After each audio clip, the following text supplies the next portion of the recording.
Hi, everybody. Um, I miss you so much. B, your work from last week was amazing. The earthwork projects were so good. C, I want to get right to it so I don't take too much of your time because I know that a lot of you guys have been like, I have to go back and forth from elective to elective, and I don't want my videos to ever be more than 15 minutes. So, hi, I love you, I miss you, and now I'm going to share my screen. So, I am super duper duper excited about this week's project. You guys don't even know how cool it's going to be. We're going to go back to the photography assignments, and this week's subject is going to be reflections. So I think a lot of you guys will be really good at this. We're going to be creating super strong compositions with using a reflection as the subject. So what kind of reflection am I talking about? I'm going to leave that up to you. You are the artist. Do we want to go more towards something like Rodin's The Thinker? So we're like reflective about life or the virus or whatever else you might contemplate. Or do you want to go straight mirror images? And that is definitely an option. So where can you find reflections? There's a lot of places you might not think of right away, but I'm going to help you open up that window. So water obviously is a really top option that would pop up. Lakes, if any of you guys live in like a housing development where there's like a little man-made lake, you could use that as a reflection.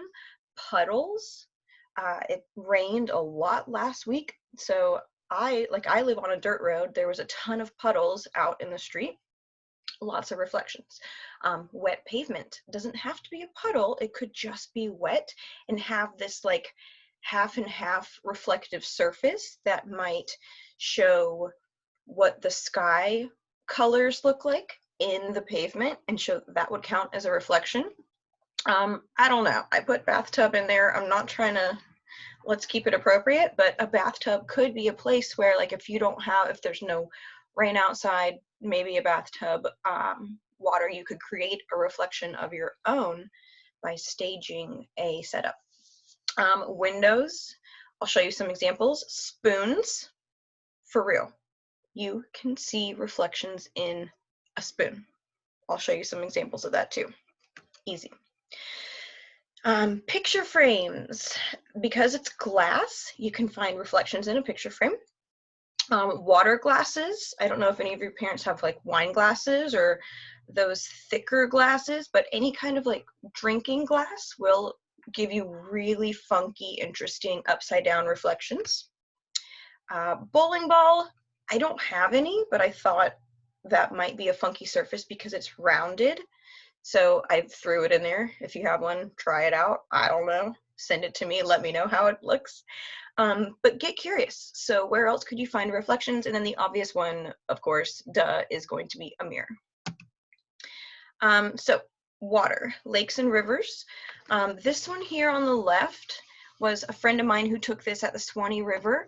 And you can see like on the top, it reflects the green trees that are up right above the water.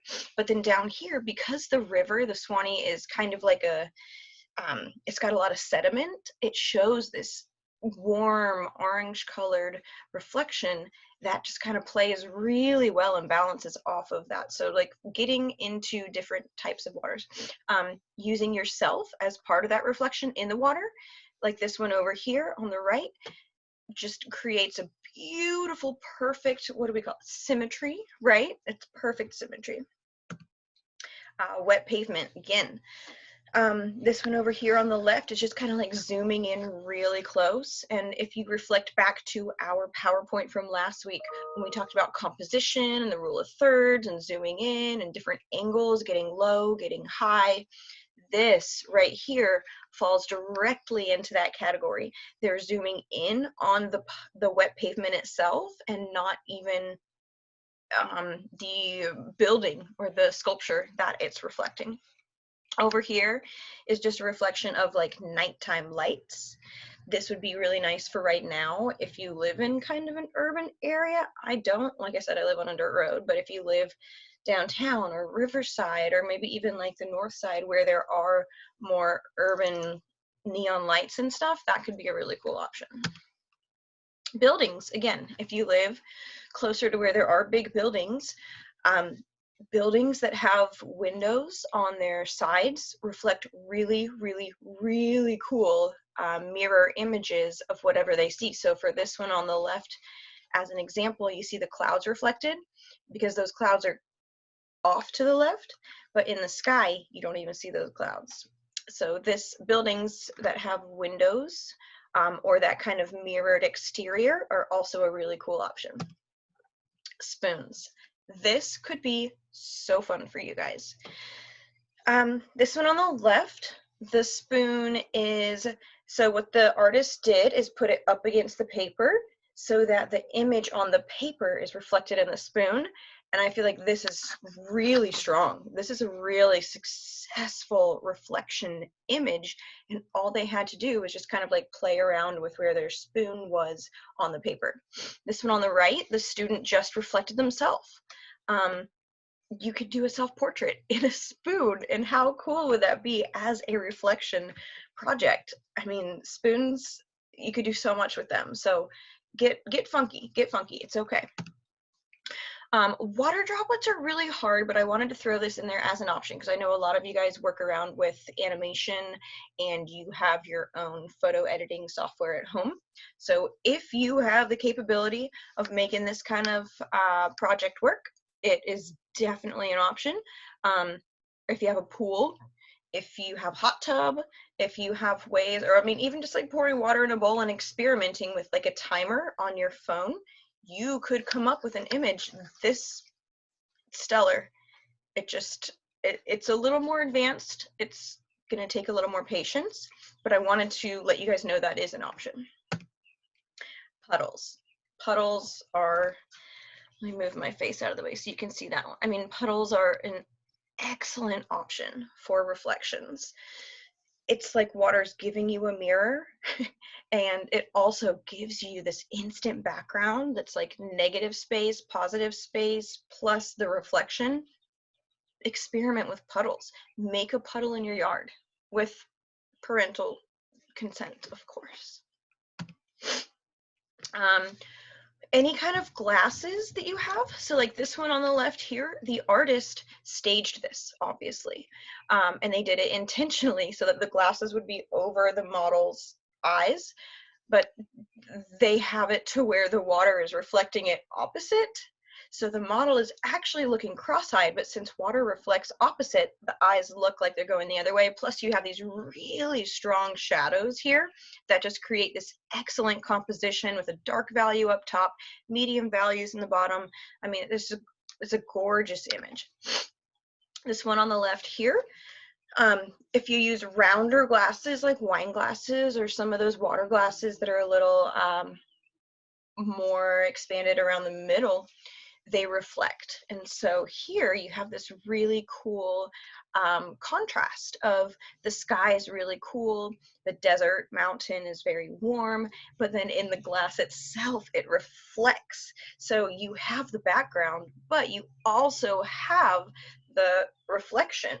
And so it just makes this gorgeous composition. That's definitely an option. Windows. I used these examples, which I know we can't like really go out into town or we can't socialize right now. However, there are ways that you could get out and about and find windows that would be competent as a reflection. This one on the left here is just a student who shot her sister at home using their window as the reflection. You can see a tiny bit of her hand, but then just like this subtle hint of what's beyond, what's outside. And then I think having the model with this expressive, like curious look on her face adds to the element of drama or mystery in that image. On the right, the lines here. So if we're talking about the elements of art, like line, look at this diagonal line movement. Your eye follows that movement directly to the subject. There's also these vertical lines though. They kind of help to break up the image to give it a little more interest.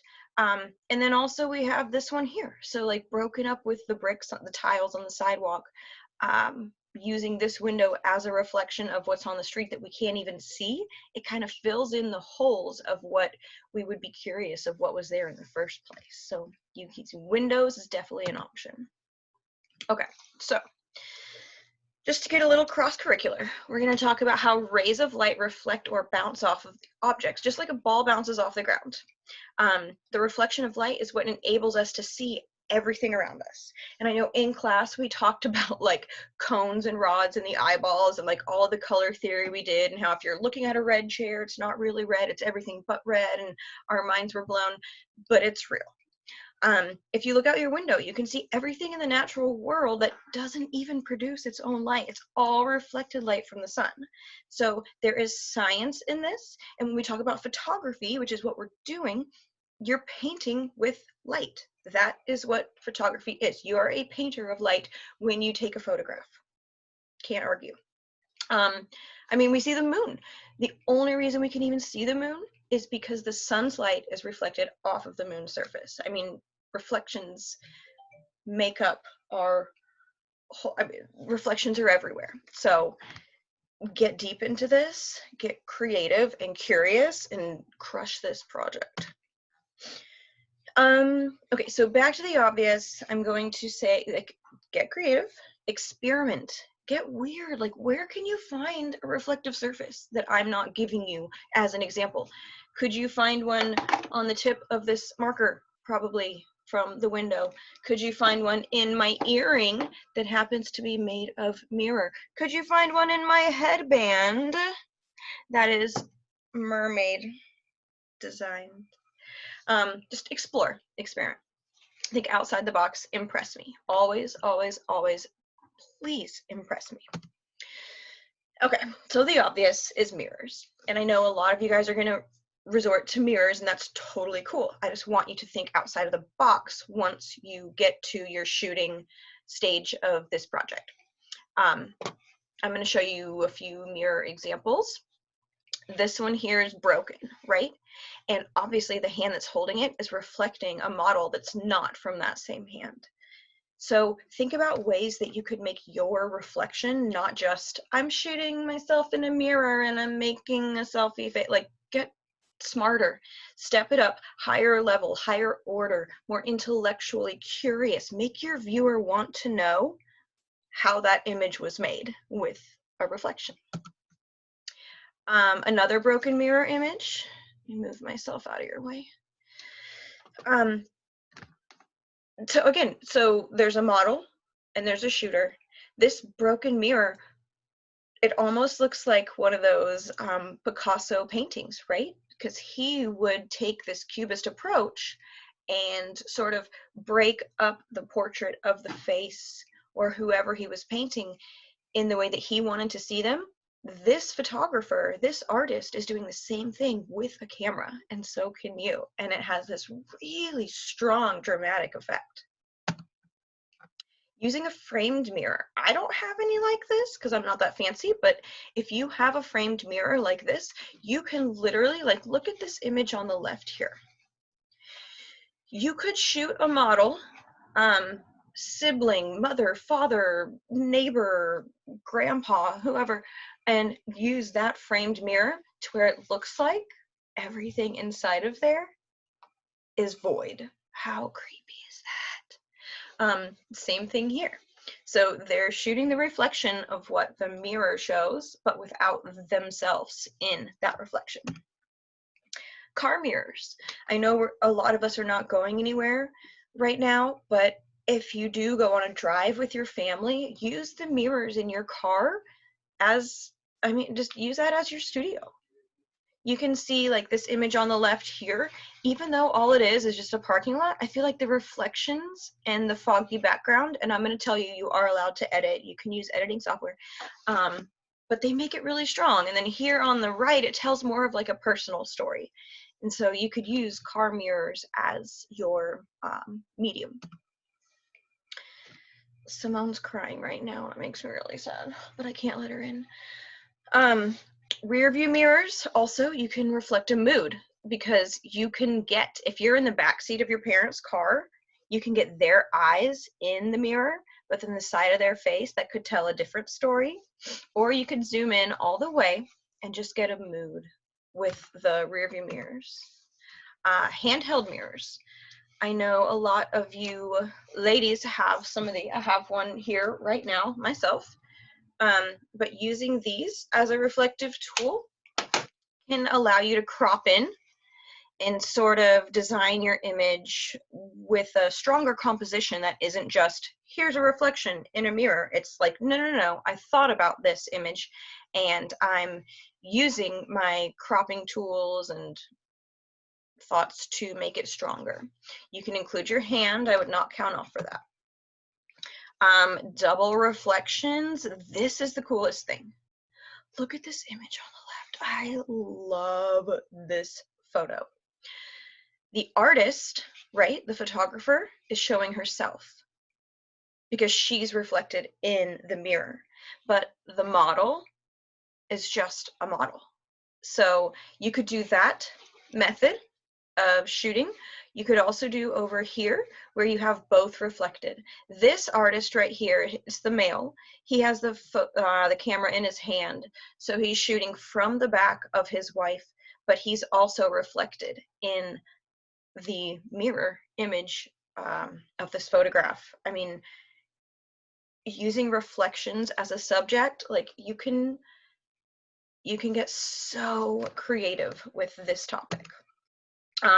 So your turn.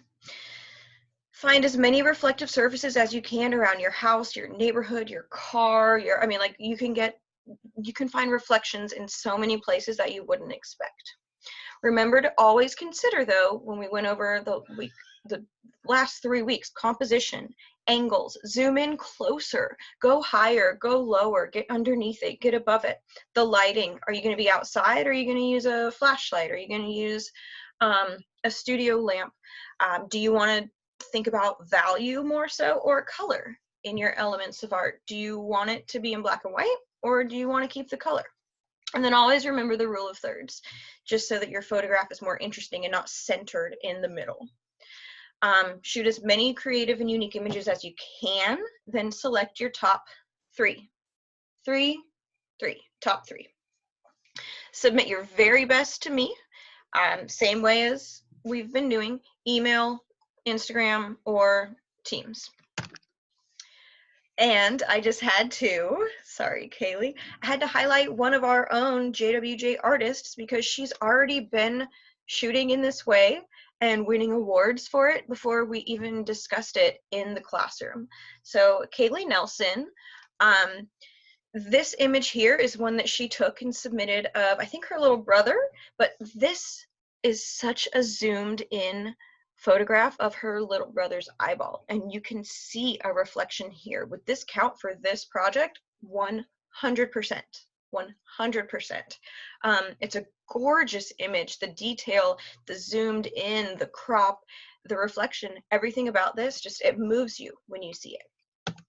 She also won an award, the highest honor in this year's district art competition for Duval County Middle School Awards. And this one is she literally just used a piece of Mylar, which I know we might not all have at home, but tin foil works almost as well. Created a tunnel of it and then shot through that tunnel to create this reflective image. So if Kaylee Nelson is any kind of example to the rest of us, you can win awards. Like, your reflective, creative, unique visions can get you places. So congrats, Kaylee. Here's my two that I'm submitting, because I always have to lead by example. The one on the left, I just went on a little hike at UNF with some of my friends, so it's more of like lily pads reflected in water. The one on the right here is Mr. Scotty, reflected in a picture frame. So this is the picture frame, but his face is the reflection. These are my two submissions for the week. I want yours to be even better. Yes, you can edit. If you want to use any kind of editing software, that's fine. This image over here on the left, obviously, like, Kobe Bryant does not have a goat face, but he is the greatest of all time. So the artist edited a goat in his reflection. You can too. Have fun. Just please, please, please remember, if you want your work in the week's gallery video, you have to get it to me by Sunday night. And I even wrote down here in the last slide that, can you do it by 9 p.m.? Like, can you just try, because I'm kind of old and I go to bed like probably before you guys do.